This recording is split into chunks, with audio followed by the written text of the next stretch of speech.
Hello नमस्कार दोस्तों, स्वागत है हमारे एक और नए वीडियो में आप सभी का। तो दोस्तों, हमारे एक भाई का कमेंट था, ठीक है, कि ट्रैक मशीन के लिए मेडिकल स्टैंडर्ड क्या होना चाहिए और जो ट्रैक मैन है, मैन ट्रैक मशीन पर किस तरह से जाते हैं, क्या करना पड़ता है, एग्ज़ाम देना पड़ता है कि डायरेक्ट उनको ट्रैक मशीन पर भेज दिया जाता है। थोड़ा इसके बारे में एक वीडियो के माध्यम से बताइए। तो चलिए, आज का वीडियो ट्रैक मशीन के बारे में है और इसमें क्या मेडिकल स्टैंडर्ड खोजता है और किस क्या क्या प्रोसेस से ट्रैक मशीन पर जा सकते हैं एक ट्रैक मैन, ठीक है। ऐसे ऑलरेडी बहुत सारा वीडियो मैं बना चुका हूँ ट्रैक मशीन के लिए, और ट्रैक मशीन पर किस तरह से जाते हैं, क्या क्वालिफिकेशन होना चाहिए। तो चलिए एक बार अब फिर से आप सबको बता देते हैं, ठीक है। तो दोस्तों, जो भी भाई हमारे इस वीडियो को पहली बार देख रहे हैं और चैनल पर पहली बार विजिट किए हैं तो कृपया करके चैनल को लाइक सब्सक्राइब ज़रूर से ज़रूर कर दीजिएगा, ठीक है।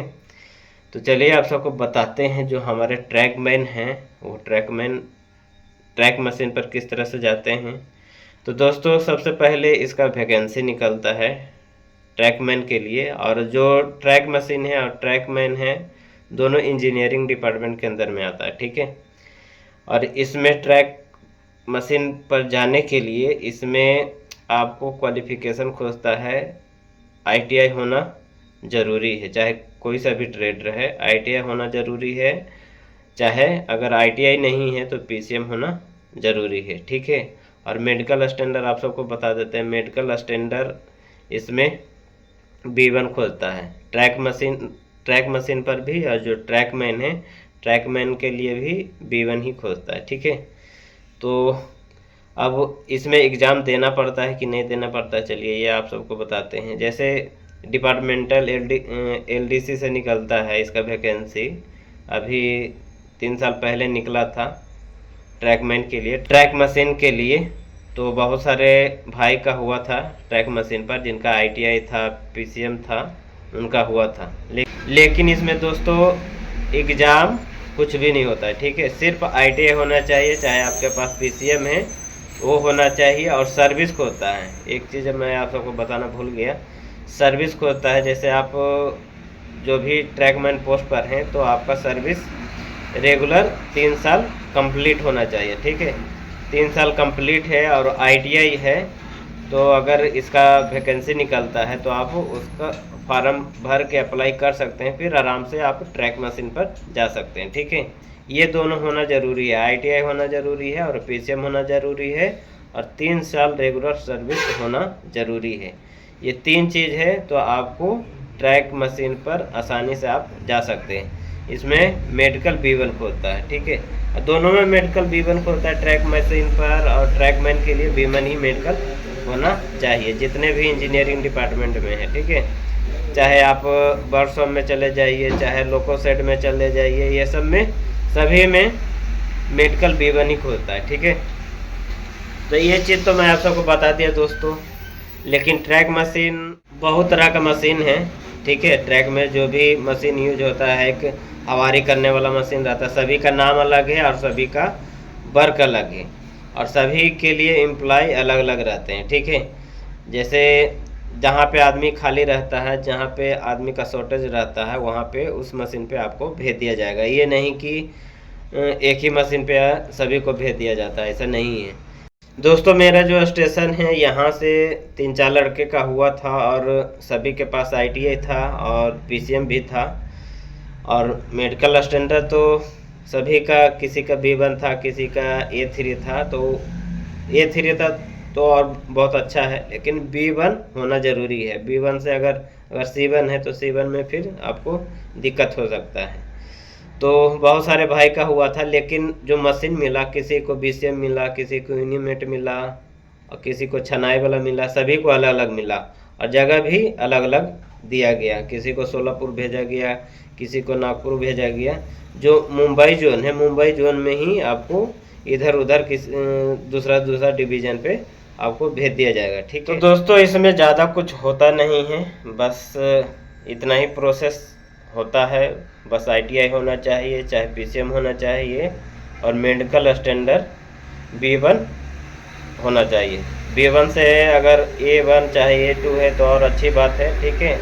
और इसमें प्रमोशन भी जल्दी जल्दी होता है। जब आपका ट्रैक मशीन पर हो जाएगा तो आसानी से आप जेई चाहे टेक्नीशियन आराम से बहुत जल्दी बन सकते हैं। और इसमें भी डिपार्टमेंटल LDC से निकलता रहता है, ठीक है। लेकिन एक दिक्कत ये है, एक चीज़ मैं आप सबको बता देता हूँ। अगर ट्रैक मशीन पर जाना चाहते हैं चाहे जाते हैं तो इसमें आपको जो ट्रैक मशीन है, ट्रैक मशीन के साथ साथ एक कोच रहता है, बोगी रहता है, जितने भी स्टाफ रहते हैं सब उसी पर रहते हैं, ठीक है। और लगभग 1 महीना आपको उसी पर बिताना पड़ेगा। और इसमें छुट्टी किस तरह से मिलता है ये चलिए आप सबको बता देता हूँ।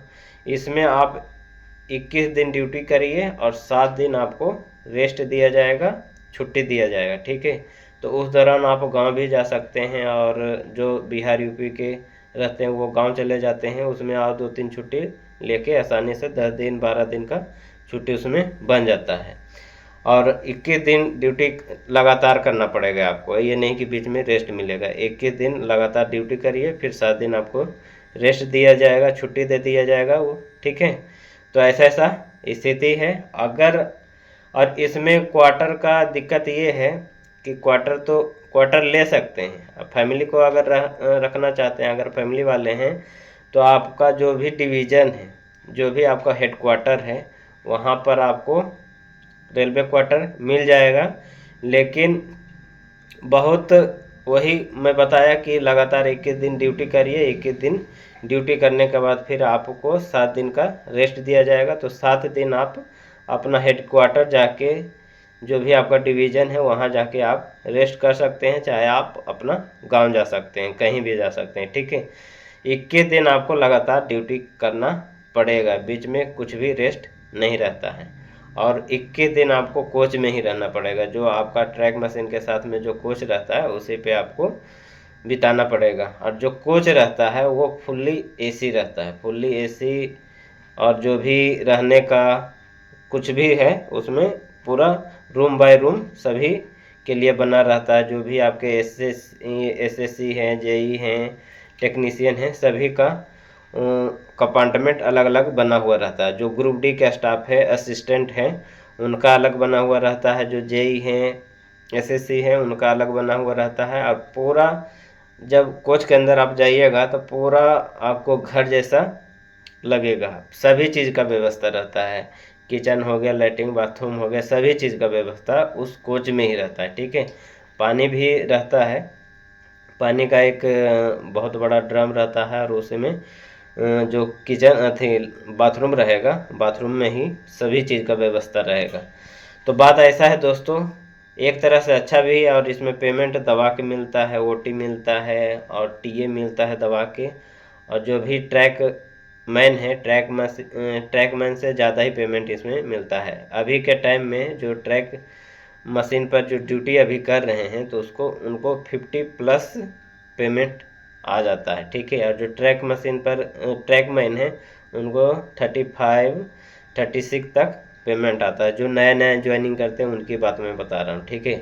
और जैसे जैसे प्रमोशन होता है, जैसे जैसे उनका सर्विस होता है तो पेमेंट में भी इजाफा होता रहता है। तो अभी जैसे जो भी भाई अभी ज्वाइनिंग करेंगे हाल फिलहाल में, तो उनका पेमेंट 50+ ही रहता है। जो ट्रैक मशीन पर ड्यूटी करते हैं उनकी बात मैं बता रहा हूँ, ठीक है। तो कुछ इसमें फ़ायदा भी है और कुछ नुकसान भी है। आप अपने फैमिली के साथ पूरा समय इसमें बिता नहीं सकते हैं। बाकी अदर पोस्ट है, अदर डिपार्टमेंट है, तो उसमें आप अपना रेलवे क्वार्टर लेके साथ में फैमिली के साथ रह के ड्यूटी कर सकते हैं। लेकिन इसमें लगातार आपको 21 दिन ड्यूटी करना पड़ेगा, ट्रैक मशीन पर रहना पड़ेगा। फिर जब 21 दिन हो जाने के बाद फिर 7 दिन आपको रेस्ट दे दिया जाएगा, ठीक है। तो ऐसा ऐसा प्रोसेस है और इस तरह से आप ट्रैक मैन से ट्रैक मशीन पर जा सकते हैं, ठीक है। तो जो भी बताने का था मैं आप सबको क्लियरली बता दिया, साफ सुथरा बता दिया क्या क्या समस्या है और क्या क्या इसमें फ़ायदा है, दो चीज़ के बारे में आप सबको बता दिया, ठीक है। तो दोस्तों अगर कुछ पूछने का रहा, अगर कुछ डाउट रहा तो कमेंट करिएगा, कमेंट के जरिए आप सबको बता देंगे, ठीक है। तो आज का ये वीडियो दोस्तों आप सबको कैसा लगा ये भी कमेंट करिएगा, और वीडियो को यहीं पे समाप्त करते हैं। फिर नेक्स्ट वीडियो में आप सबसे मिलेंगे, जब तक के लिए बाय।